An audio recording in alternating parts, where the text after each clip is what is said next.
की नंद के आनंद भयो जय कन्हैया लाल की हाथी घोड़ा पालकी जय कन्हैया लाल की इंद्र नाचे चंद्र नाचे जय कन्हैया लाल की यशोदा के लाल भयो जय कन्हैया लाल की हाथी घोड़ा पालकी जय कन्हैया लाल की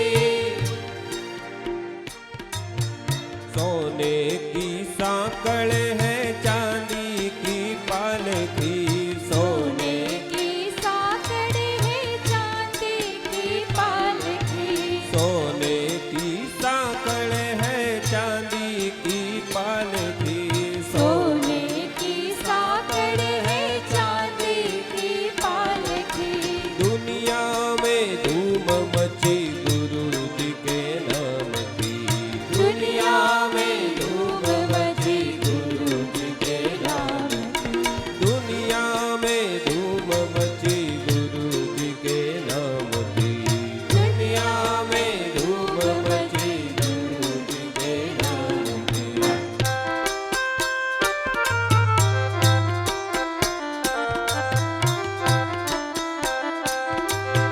गणी खम्मा गणी रे खम्मा मरा श्रीजी बाबा रे गणी रे खम्मा मरा श्रीजी बाबा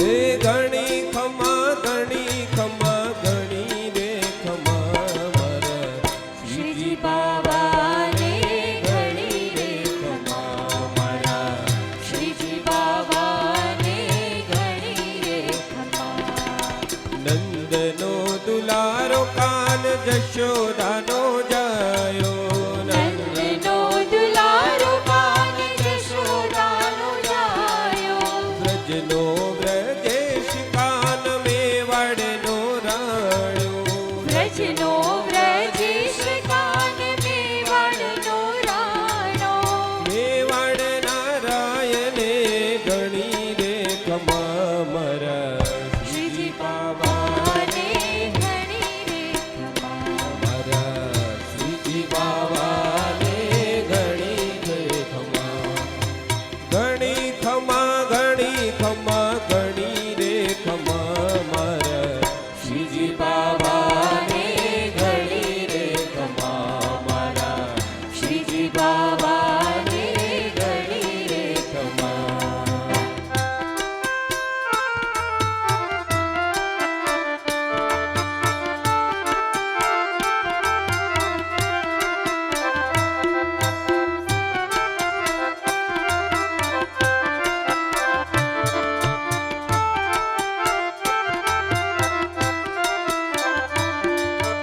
આજે વધામણા રે ગોકુળ ગામના આજે વધાવણા રે ગોકુળ ગામના હે જશોદાએ કાન કુંવર જાયા વધામણા રે ગોકુળ ગામમાં આજે વધાવણા રે ગોકુળ ગામના સાવ સવારનામાં જશોદાજી જાગ્યા સાવ સવારમાં જશોદાજી જાગ્યા હે કૃષ્ણ મુખ જોઈ હરખાયા વધામણા રે ગોકુળ ગામના આજે વધાવણા રે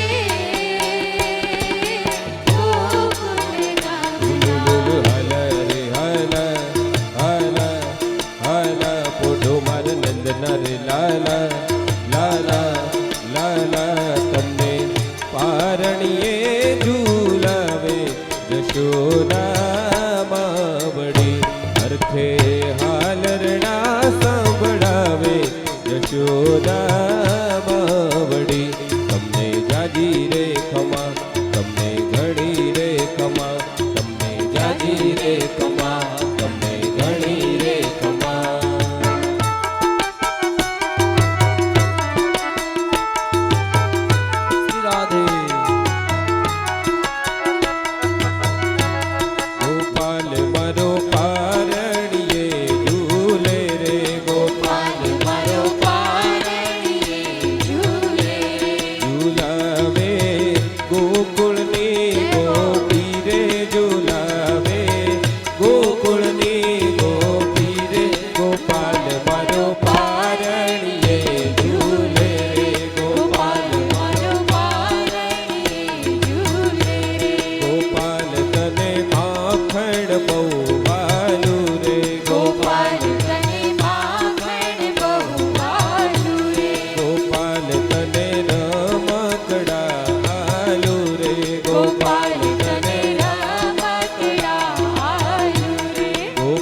मारो बोले कालू कालू गोपाल मारो बोले कालू कालू गोपाल मारो पारणिये झूले रे गोपाल गोपाल मारो पारणिये झूले रे।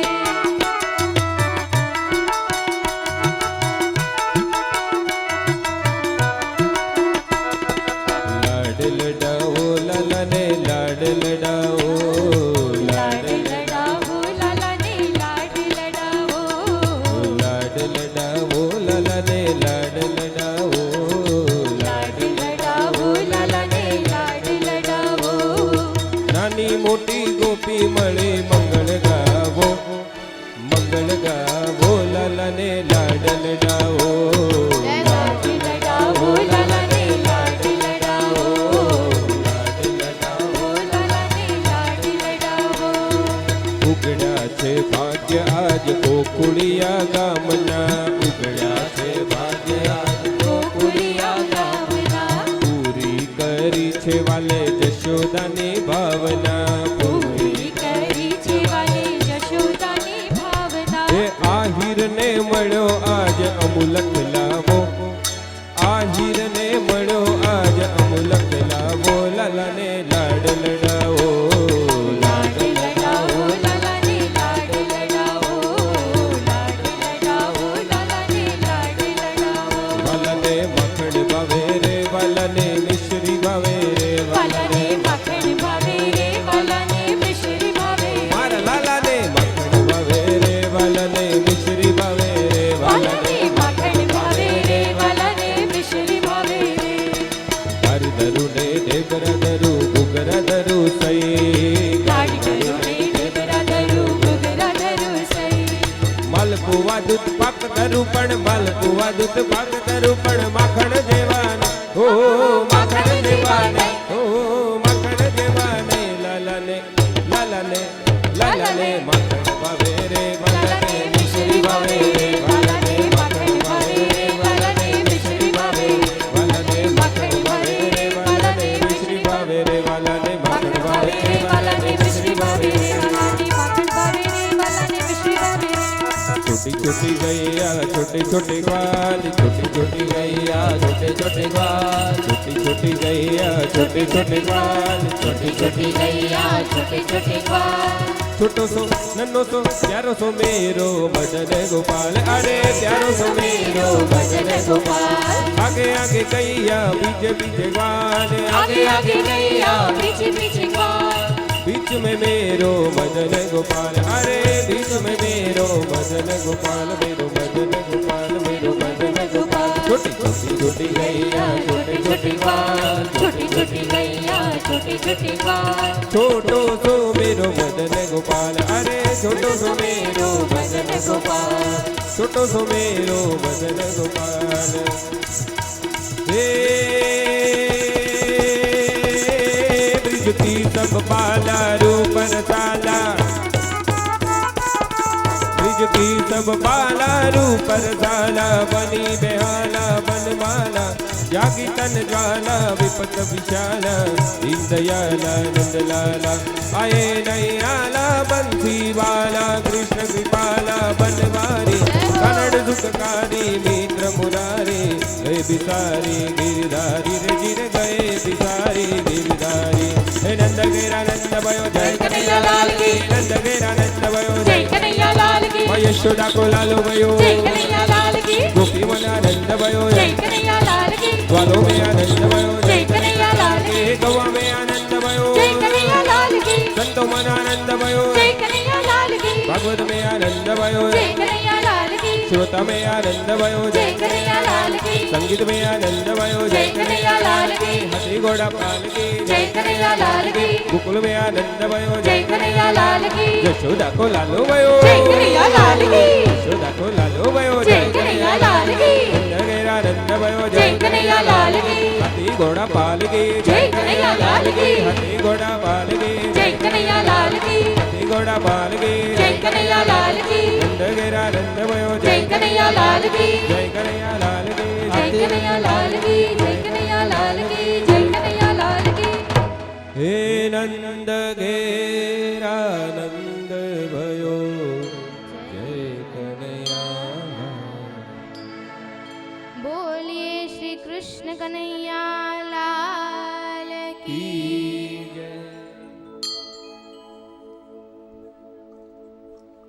गोकुल में नंद महोत्सव हुआ।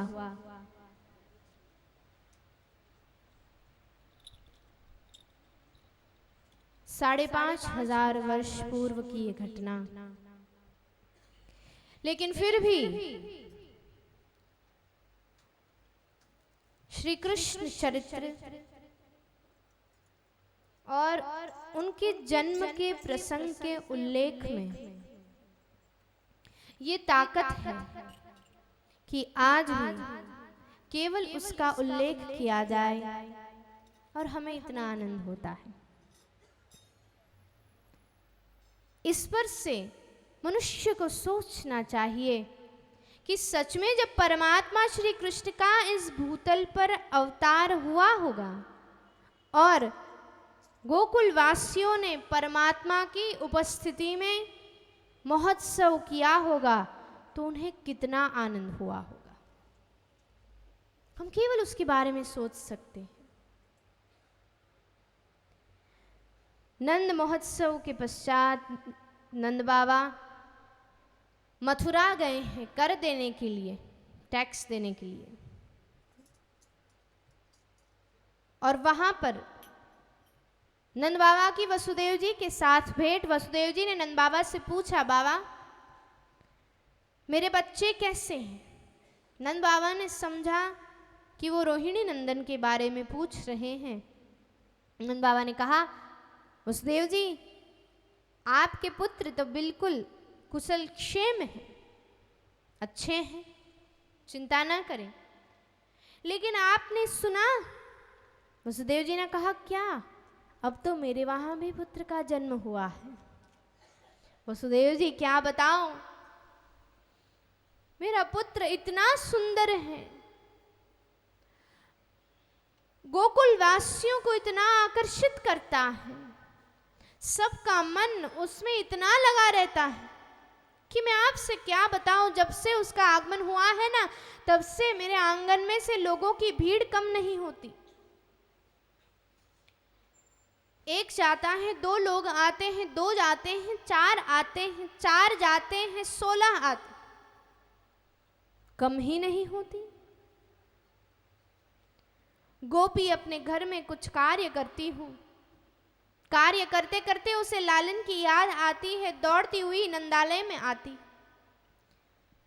लालन अपने कक्ष में पढ़ रहे हैं, सो रहे हैं, निरंतर एक नजर से उन्हें देखती रहती है। देखते देखते समय कहां बीत जाता है उस गोपी को पता नहीं चलता। शाम होती है, गोपी के घर वाले उसे ढूंढने निकलते हैं। अरे गोपी, अरे गोपी कहाँ गई?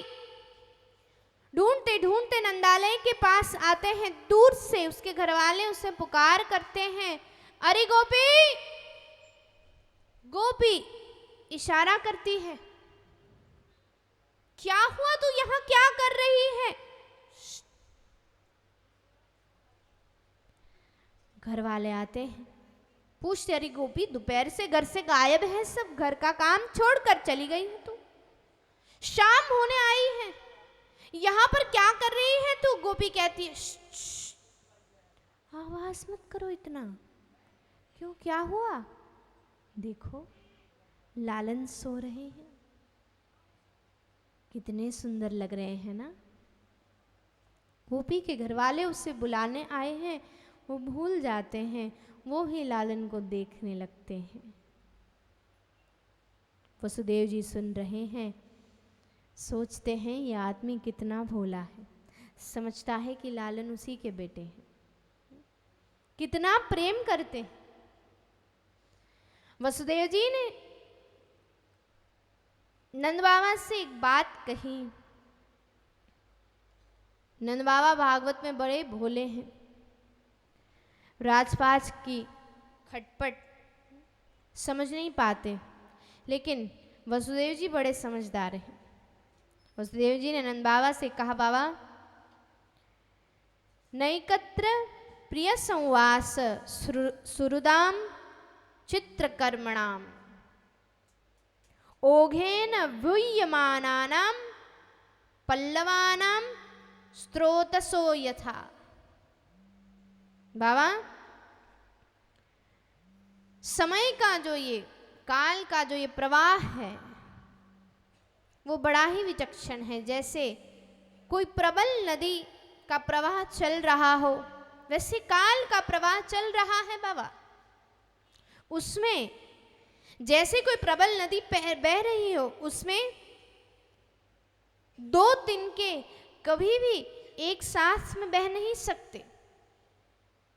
वैसे ही इस काल के प्रवाह में सगे संबंधी और प्रेमी हैं,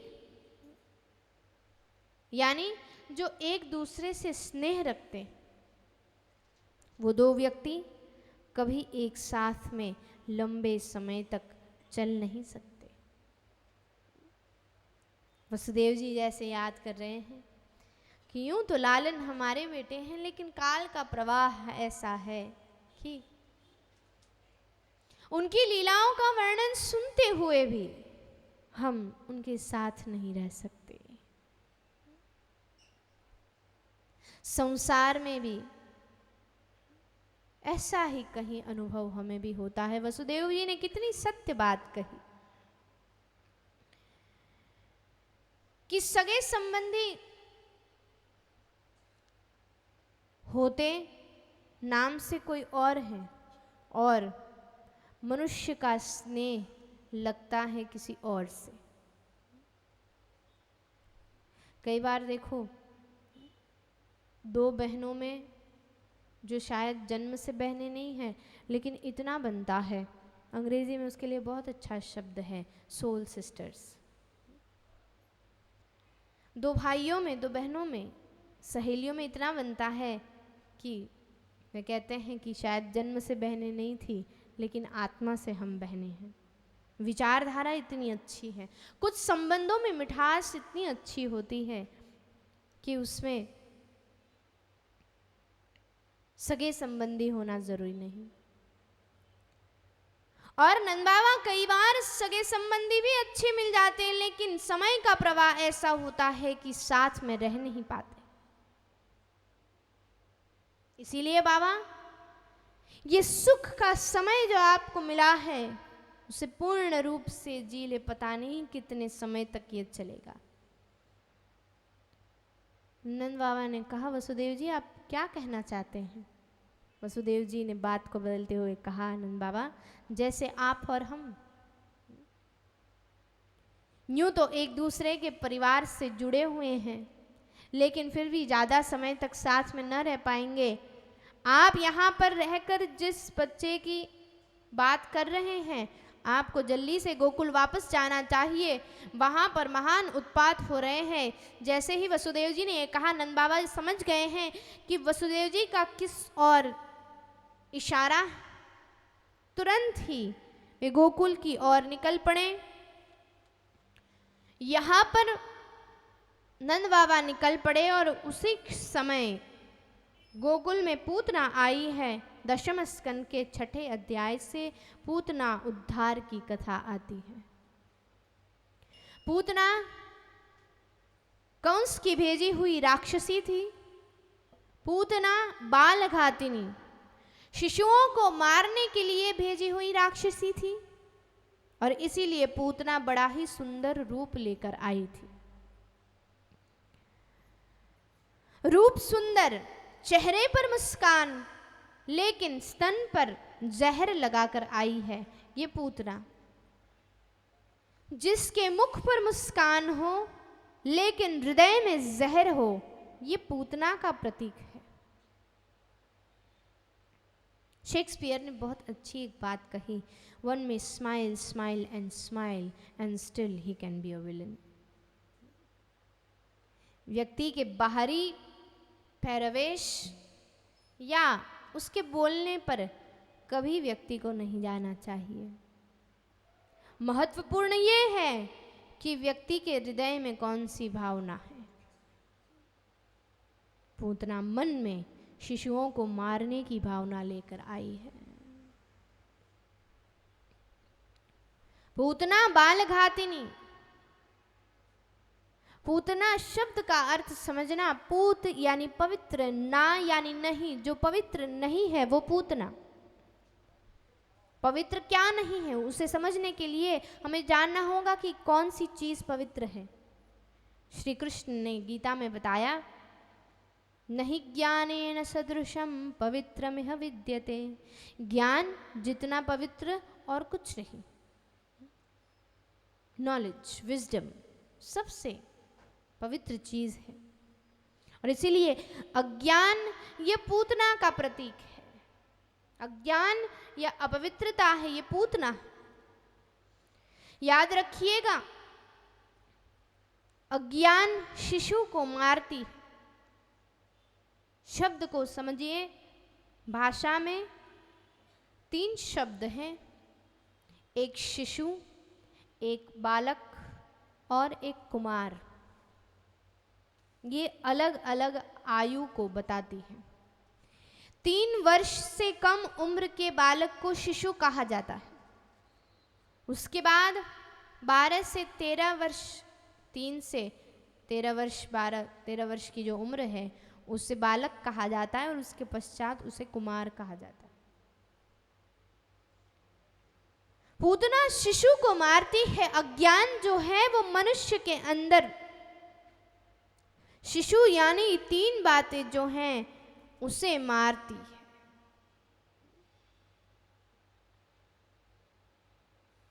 मन, बुद्धि और चित्त इसको मारती है। और इसी आत्मा को संसार में खत्म करती है पूतना, इन 3 चीजों को खत्म करके। अज्ञान जब आत्मा के मन, बुद्धि और चित्त पर ललकारे तब व्यक्ति पूतना से ग्रसित होता है। संसार में इन्हीं 3 ही मार्ग से पूतना हमारे जीवन में आएगी, अज्ञान हमारे जीवन में आएगा।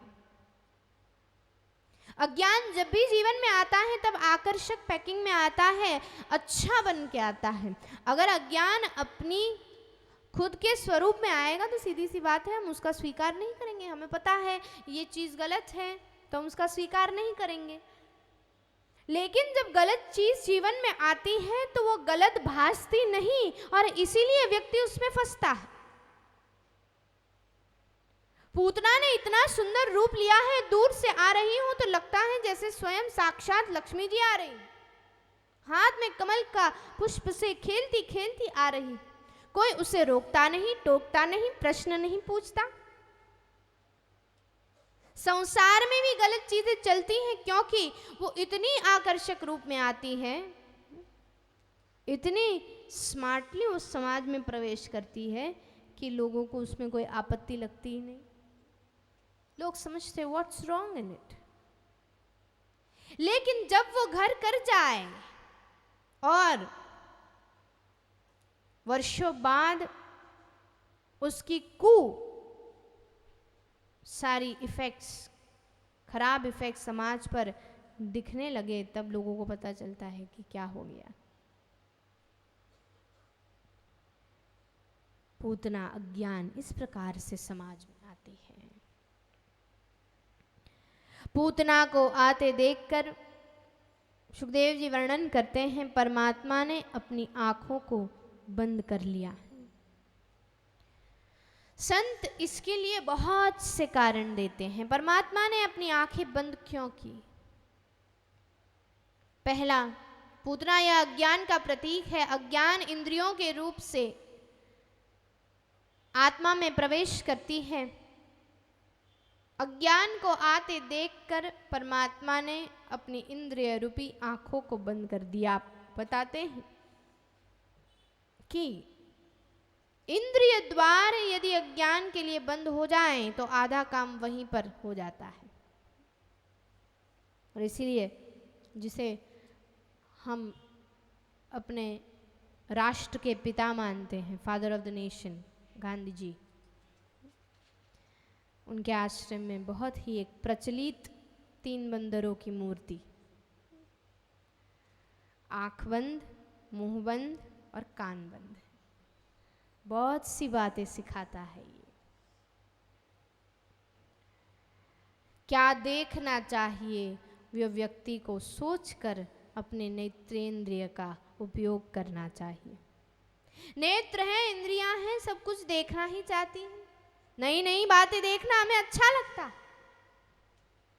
वी शुड चूज क्या सुनना चाहिए, वो भी व्यक्ति को सोचकर उसका जो आता है सुनते हैं। बुरी बात भी सुनने में आए तो पहले तो व्यक्ति को आनंद ही आता है, क्या बोल रहे हैं सुने तो सही। आप अंदर अपने जो भी विचार ले रहे हैं वो सभी विचार मनुष्य के चित्त को घड़ते हैं। It affects you somewhere.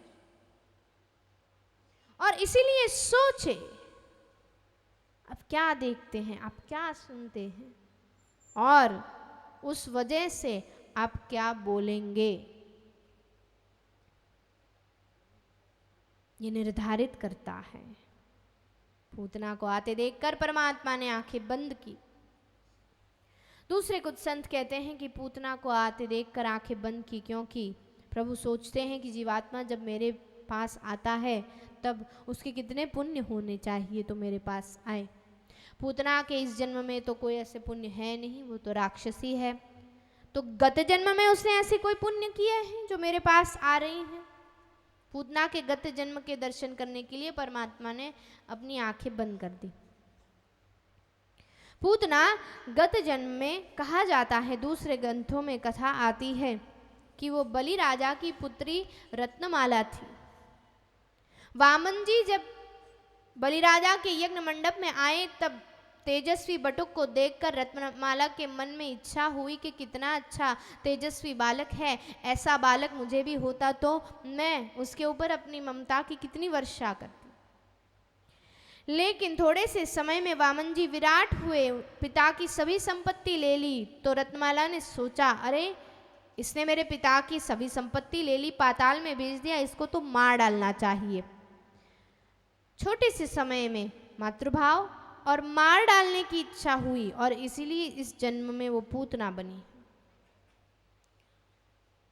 स्तन पर विष लगाकर आई है मातृभाव, लेकिन मारने की इच्छा से आई है, इसलिए राक्षसी।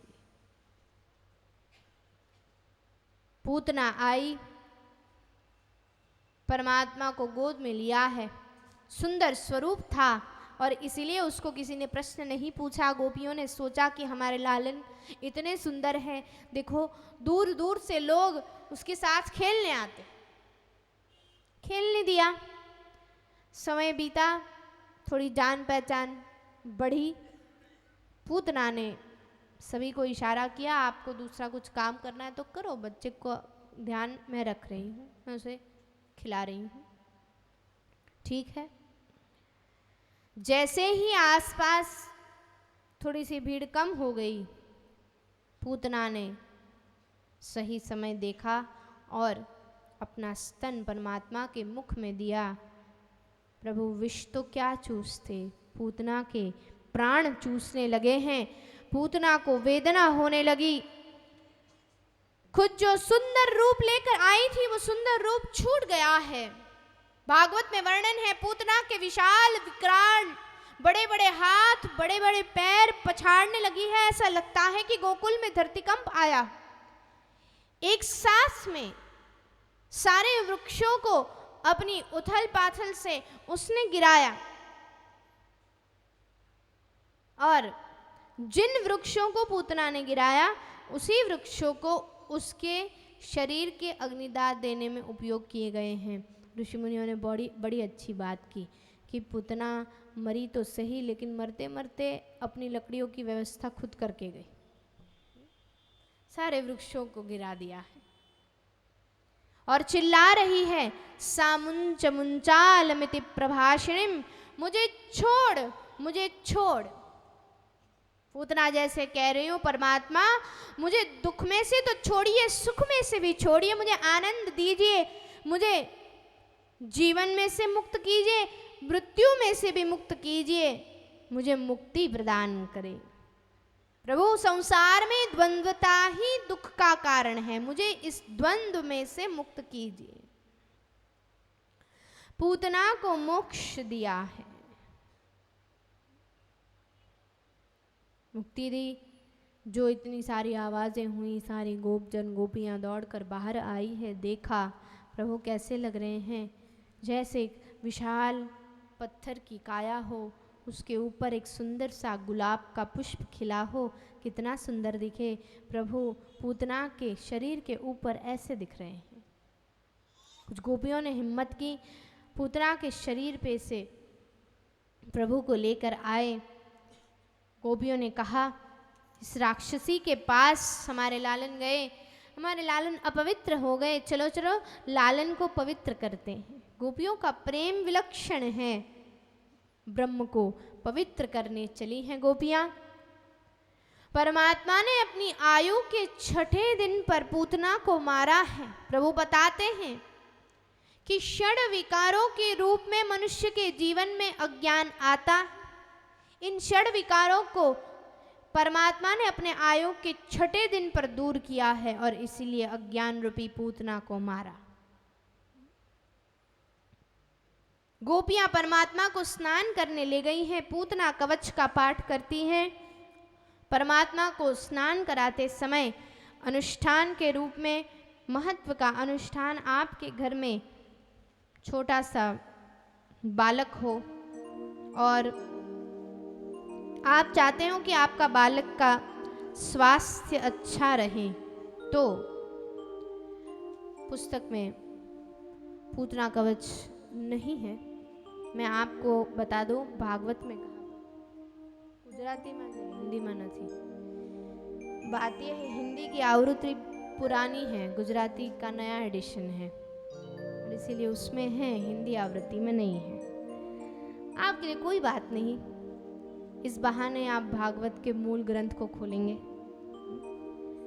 श्रीमद् भागवत के 10वें स्कंद के 6ठे अध्याय में 22वें श्लोक से श्लोक नंबर 22 टू श्लोक नंबर 29 पूतना कवच है श्रीमद् भागवत में। पहले 2 श्लोक जो है थोड़े से कठिन प्रतीत होते हैं लोगों को, इसीलिए एक एक चरण मैं बोलूंगी, मेरे बाद में आप सभी, और उसके बाद में 24वें श्लोक से हम सभी साथ में पूतना कवच का पाठ करेंगे। बच्चे को नहलाते समय माँ पूतना कवच का पाठ करे, बालक का स्वास्थ्य अच्छा रहता है।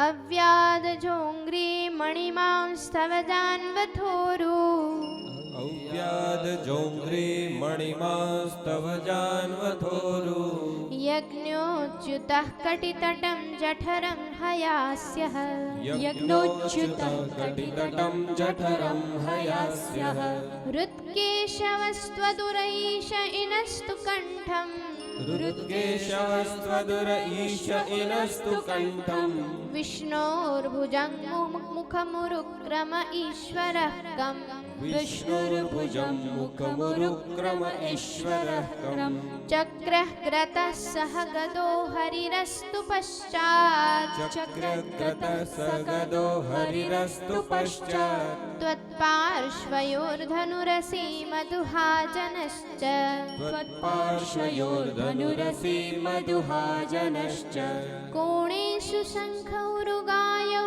पर्युपेन्द्रः, कोणेषु शङ्ख उरुगाय उपर्युपेन्द्रः, तार्क्ष्यश्रितौ हलधरः पुरुषः समन्तात्, तार्क्ष्यश्रितो हलधरः पुरुषः समन्तात्, इन्द्रियाणि ऋषिकेशः प्राणान्नारायणो वतु, श्वेतदीपपतिश्चित्तं मनो योगेश्वरो वतु, कृष्णगर्भस्तु ते बुद्धिम् आत्मानं भगवान् परः, क्रीडन्तं पातु गोविन्दः शयानं पातु माधवः, व्रजन्तमव्याद्वैकुण्ठ आसीनं त्वां श्रियः पतिः, भुञ्जानं यज्ञभुक् पातु सर्वग्रहभयङ्करः, डाकिन्यो यातु धान्यश्च कूष्माण्डायैर्भकग्रहः, भूतप्रेतपिशाचश्च यक्षरक्षो विनायकः, कोटरारेवती ज्येष्ठ दृष्टा पूतना मातृकादयः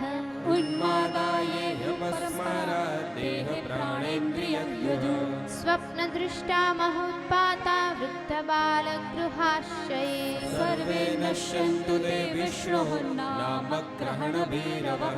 गोपियों ने पूतना कवच का पाठ करके परमात्मा को स्नान करवाया है, स्वच्छ वस्त्र परिधान करवाए और यशोदा मैया के पास लेकर आई हैं और कहा, माँ अब तुम इन्हें दूध पिलाओ। अगर ये शांति से तुम्हारा दूध पीकर सो जाएंगे तो हम समझ जाएंगे कि बालक को कुछ नहीं हुआ, लेकिन अगर ये बालक तुम्हारा दूध नहीं पीता तो हमें कुछ उपचार करना पड़ेगा। गोपियों की इस बात को लेकर परमात्मा के जीवन पर जो संशोधन करते हैं, उन्होंने पूतना 1 महीने से कम उम्र के बच्चों को होने वाले एक रोग को बताया। कैसे? आयुर्वेद में आचार्य सुश्रुत ने बालकों को होते हुए एक रोग को पूतना यह नाम दिया है। उसके लक्षणों का वर्णन करते हुए बताया कि ये रोग जब बालक को होता है तब बालक पतले मैले रंग के उसे झाड़े होते हैं, उसे कमजोरी आती, उसके पसीने में से भी बू आने लगती है। ये बालक सो नहीं सकता, अपनी माता का दूध नहीं पी सकता और इसीलिए कमजोरी और तकलीफ की वजह से ये बालक रोते रहता है और रोते रोते ये मरण का शरण होता है। ये रोग से बचने का एक ही उपाय है, बालक के पेट में कुछ जाना चाहिए और 1 महीने से कम उम्र का बालक हो तो उसके पेट में क्या जाए? उसके पेट में केवल माता का दूध ही जा सकता है। तो बताया गया कि ये बालक अगर माँ का दूध पी पाए तो ये बालक बच सकता है। अब यहाँ पर आइए, पूतना मोक्ष की कथा में गोपियों ने यशोदा मैया से क्या कहा? मैया, ये बालक को स्वच्छ किया गया, अब लालन अगर आपका दूध पिएंगे तो हम समझेंगे कि उसे कुछ नहीं हुआ, अगर नहीं पिएंगे तो उपचार करना पड़ेगा। शक्य है बुद्धि रूप से अगर हम विचार करें तो लालन को छोटी उम्र में जन्म के बाद कोई रोग लागू पड़ा हो और जिस रोग में से कोई बालक बच ना पाए उस रोग में से लालन बचकर निकले हो, और इसलिए गोकुलवासियों की इस बालक में श्रद्धा निष्ठा और बड़ी है, प्रेम और बड़ा है कि ये बालक कुछ विलक्षण है। पूतना देखिए, रोग या तो रोगी को मारती है या तो रोगी रोग को मारता है। ये पूतना बच्चों को मारने वाली थी, उस पूतना जैसे रोग को बालक वैसे लालन ने मारा है। लालन ने पूतना को मारा, बचे हैं। पूतना मोक्ष की कथा, तत्पश्चात शकट भाजन लीला का वर्णन आता है। सुखदेव जी वर्णन करते हैं, परीक्षित एक बार भगवान श्री कृष्ण की करवट बदलने का अभिषेक उत्सव मनाया जा रहा था। हमारी भारतीय संस्कृति में बालक जब करवट बदलते हैं तो उसका भी संस्कार होता है, उसे कहा जाता है अंग परिवर्तन संस्कार। विधि होती है, उसकी पूजा होती है। परमात्मा ने पहली बार करवट बदली, इसीलिए अंग परिवर्तन संस्कार में यशोदा मैया ने लालन का अभिषेक उत्सव रखा। और योगानुयोग बात यह थी कि जिस दिन ये उत्सव रखा गया उस दिन परमात्मा का जन्म नक्षत्र फिर से आ रहा था। परीक्षित, मैया ने ज्ञानी ब्राह्मणों को बुलाया, लालन के ऊपर अभिषेक किया गया मंत्रोच्चार करके, तत्पश्चात बालक को नहलाया गया और स्वच्छ वस्त्र परिधान करके, छोटे बालक थोड़ी सी कोई एक्टिविटी उनके साथ कर लो तो जल्दी थक जाते हैं, ज़्यादा समय सोने में जाता है। अभिषेक उत्सव मनाया गया, लालन थक गए हैं, माँ की गोद में सो गए हैं। गाना बजाना चल रहा है, गोपियाँ गोपजन आए हैं, सभी से व्यवहार चल रहा है। यशोदा मैया ने सोचा, अरे वाह, अच्छा हुआ लालन सो गए, अब मैं अपने हाथों से गोपियों का सत्कार कर सकती और इस उत्सव में शामिल हो सकती। यशोदा मैया ने एक विशाल वहां पर शकट था, उसके नीचे छाए को देखकर वस्त्र आच्छादित करके लालन को वहां पर सुला दिया और गाना बजाना चल रहा था, उत्सव चल रहा था, वहां पर गई है। जैसे ही मैया ने लालन को नीचे रखा, लालन की आंखें खुल गई हैं। मैया को आसपास न देखते हुए लालन रोने लगे। बाल सहज लीला है। आपके घर में छोटा सा बालक होगा तो आपको पता होगा, बच्चे गोद में होते हैं तब तक आराम से सोते हैं या आराम से पड़े हुए रहते हैं, कुछ रोना धोना नहीं। जैसे ही नीचे रखा, रोना शुरू। बाल सहज लीला। लालन ने सोचा, मैया मेरा अभिषेक उत्सव का माहौल, उसकी वजह से गाना बजाना हो रहा है और इस आवाज में तुम मेरे ही रोने की आवाज न सुनो। कोई बात नहीं, ये मिठाइयाँ और ये सारी वस्तुएं लोगों को देनी है ना। शकट को मारी लात और पूरा गड्ढा जो था वो नीचे गिरा है, टूटकर सारी मिठाइयाँ, दूध सब मिट्टी में मिल गया है। सब दौड़ कर आए, मैया ने लालन को उठाया। सभी ने कहा, अरे ये तो अच्छा हुआ कि ये लालन के पास में गिरा, लालन के ऊपर गिरा होता तो। मैया ने सोचा, अरे लालन के ऊपर गिरा होता तो। रोने लगी। छोटी सी लीला लेकिन बहुत समझने जैसी। जब भी परमात्मा के वजह से कोई कार्य हो रहा हो तो परमात्मा के कार्य में से ध्यान हटकर मनुष्य का कार्य, संसार की गतिविधियों में जाएं, ये बात परमात्मा को कभी भाती नहीं। जब आप ईश्वर के लिए कोई कार्य कर रहे हैं तो आपका ध्यान पूर्णतः ईश्वर में होना चाहिए। सीधी सी बात है भाई, हमारे घर में कोई सामान्य मेहमान भी आए, मेहमान आए उससे पहले हम सारी तैयारी करके रखते हैं। मेहमान आए और फिर आप तैयारी करें, तब आप घर साफ करने लगे और तब आप किचन में जाएं, अच्छा लगता है? नहीं अच्छा लगता।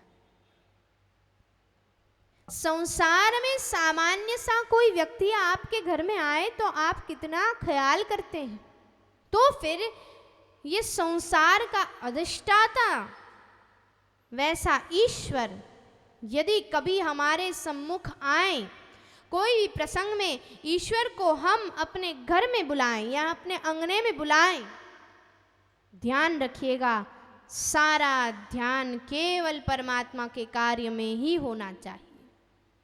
तब छोड़कर यदि हमारा ध्यान इधर उधर जाता है तो भगवान को वो अच्छा नहीं लगता। शकट भाजन लीला बताती है। प्रश्न हुआ कि ये उखल कैसे गिरा।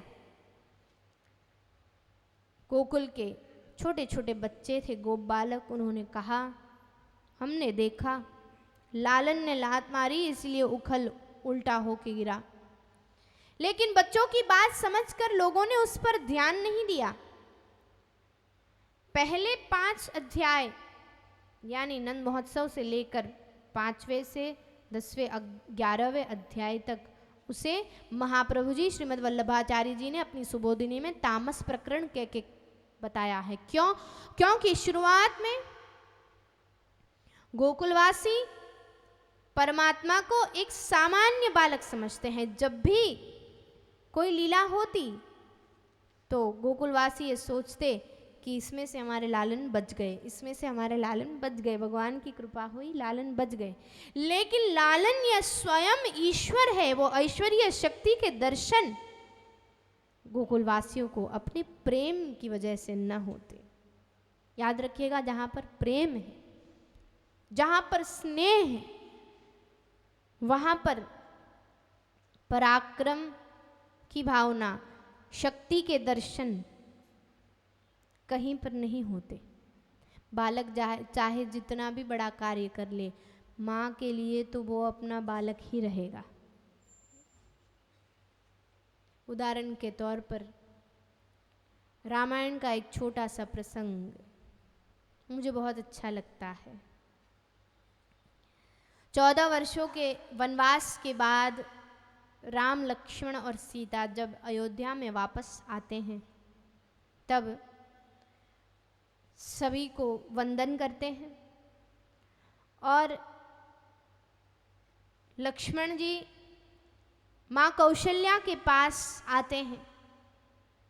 माँ कौशल्या लक्ष्मण जी के सिर पर से प्रेम से हाथ घुमाती और कहती हैं, बेटा कैसा है, सब कुशल मंगल है। और याद रखिए, आदमी जो बहुत बड़ा कार्य करके आए ना, तो अपने आसपास के जिन लोगों की मदद से ये कार्य किया हो, खुद उस सेना के सेनापति थे ना, तो सेना को क्या बताया कि कितना बड़ा कार्य किया अकेले हाथों से। बोल नहीं पाता व्यक्ति, जब समाज में एक स्टेटस पे पहुंच जाता है तो सब जगह सभी बातें कर नहीं कर सकता। लक्ष्मण जी राह देख रहे थे कि मैं अयोध्या कब पहुंचूं। अब कौशल्या मैया के पास से कौशल्या मैया ने जब पूछा, लक्ष्मण जी ने कहा, माँ पता है हमने कितना बड़ा कार्य किया। हमने वानरों की सेना के द्वारा भारत के अंत में जाकर हमने बड़ा ऐसा पुल बनाया है और समुद्र को बांधकर, समुद्र को लांघकर हमने रावण को मारा। इस सेना से जिसे सुवर्ण की लंका थी, जो इतना शक्तिशाली था, उसको हमने मारा। माँ हमने अकेले हाथों ये कार्य किया। कौशल्या मैया सुन रही हैं क्योंकि वो सोचती है। धीरे से लक्ष्मण जी का उपवस्त्र नीचे किया और जहाँ पर मेघनाद ने लक्ष्मण जी को नागपाश मारा था ना, वहाँ पर हाथ घुमाकर माँ पूछती है, लखन वो सब तो ठीक है, मैंने सुना था कि तुझे बाण लगा था और हनुमान जी हिमालय गए थे संजीवनी लाने और बहुत मुश्किल से तेरी जान बची थी बेटा, बहुत लगा था ना तुझे, कैसा है अब वो? याद रखना, जहाँ पर ममता है, जहाँ पर प्रेम है, वहाँ पर पराक्रम कहीं पर ढक जाता है। मैया जैसी सोचती है कि बेटा वो तो तू करेगा, तू मेरा बालक है, तू रघुकुल का बालक है, तू युद्ध लड़े, उसे जीते, बड़े बड़े राक्षसों को मारे, वो तो तुझे करना ही था, लेकिन तुझे लगा था वो कैसा है। गोकुलवासिया, गोपी गोप, यशोदा मैया, नंद बाबा भी लालन से निष्काम प्रेम करते हैं, ममता की भावना रखते हैं और इसीलिए लालन के पराक्रम को सामने देखते हुए भी पहचान नहीं पाते।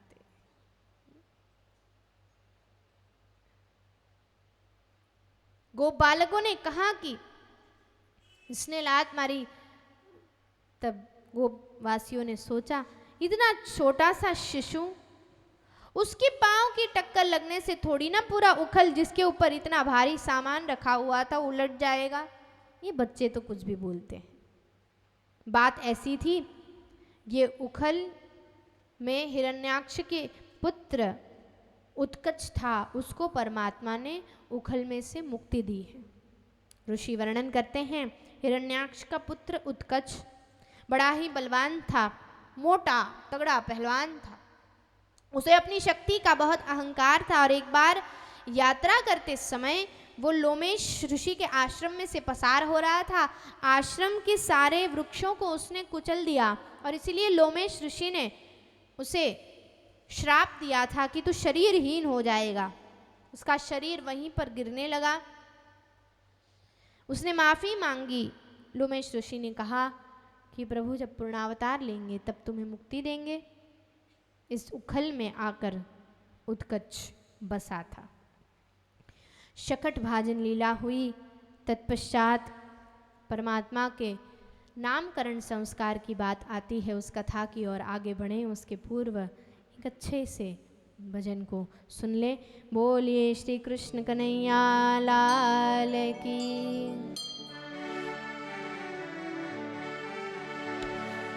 जरा इतना बता दे काना, तेरा रंग काला क्यों? जरा इतना बता दे काना, तेरा रंग काला क्यों? तू काला होकर भी जग से निराला क्यों? तू काला होकर भी जग से निराला क्यों? जरा इतना बता दे काना, तेरा रंग काला क्यों? जरा इतना बता दे कान्हा, तेरा रंग काला क्यों?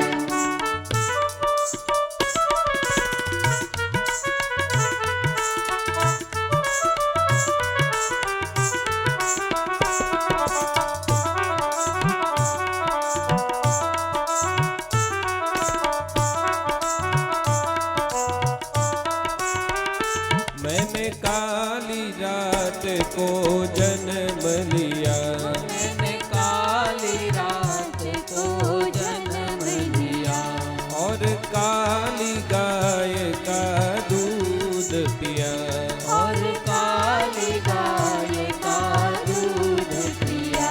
मेरी कमली भी काली है इसीलिए काला हूँ। मेरी कमली भी काली है इसलिए काला हूँ। जरा इतना बता दे काना, तेरा रंग काला क्यों? जरा इतना बता दे कान्हा, तेरा रंग काला क्यों?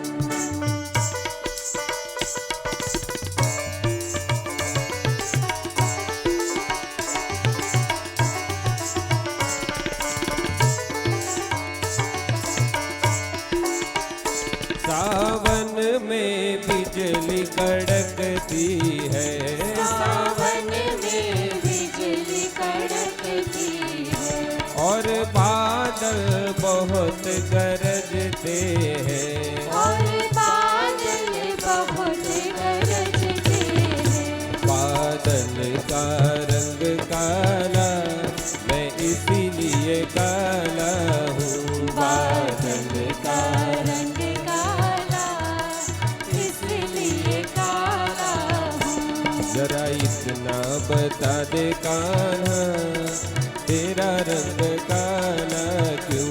जरा इतना बता दे कान्हा, तेरा रंग काला क्यों?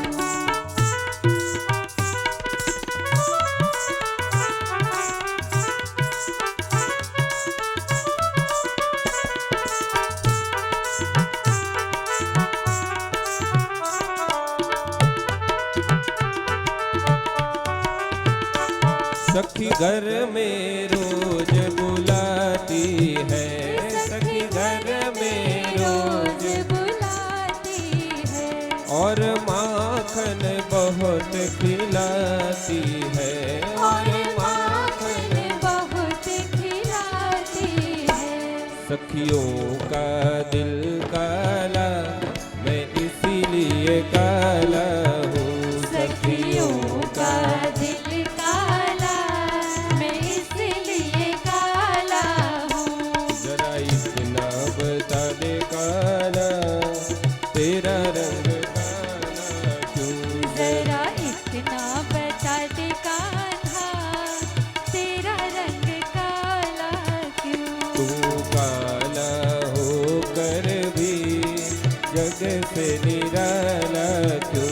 तू काला होकर भी जग से निराला क्यों? जरा इतना बता दे काला, तेरा रंग काला क्यों? जरा इतना बता दे कान्हा, तेरा रंग काला क्यों? गोविंद बोलो हरि गोपाल बोलो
हरे राम राम राम हरे हरे हरे राम हरे राम हरे राम हरे हरे कृष्ण कृष्ण हरे हरे कृष्ण राम हरे हरे कृष्ण कृष्ण हरे हरे राम राम हरे हरे।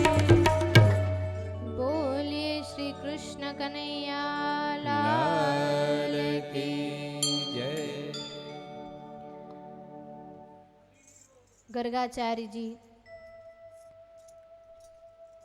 गोकुल में आए हैं, जो यादवों के कुल गुरु थे, बड़े ही ज्ञानी थे। जैसे ही नंद बाबा को पता चला कि गर्गाचार्य जी गोकुल में आए हैं, उनका स्वागत किया, नंदालय में पधरा कर लाए हैं और उनकी पूजा की। नंद बाबा ने गर्गाचार्य जी से निवेदन किया, ब्राह्मण, मेरी इच्छा है कि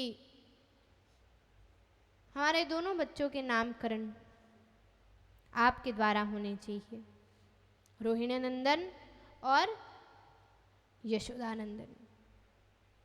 गर्गाचार्य जी ने कहा, नंद बाबा, आपके प्रस्ताव मुझे स्वीकार है, लेकिन मेरी कुछ शर्त रहेगी। क्या? मैं जब नामकरण संस्कार की विधि करवाऊं तब मुझे आसपास कोई डिस्टरबेंस नहीं चाहिए, गड़बड़ नहीं होनी चाहिए, आपका पूरा ध्यान विधि में होना चाहिए।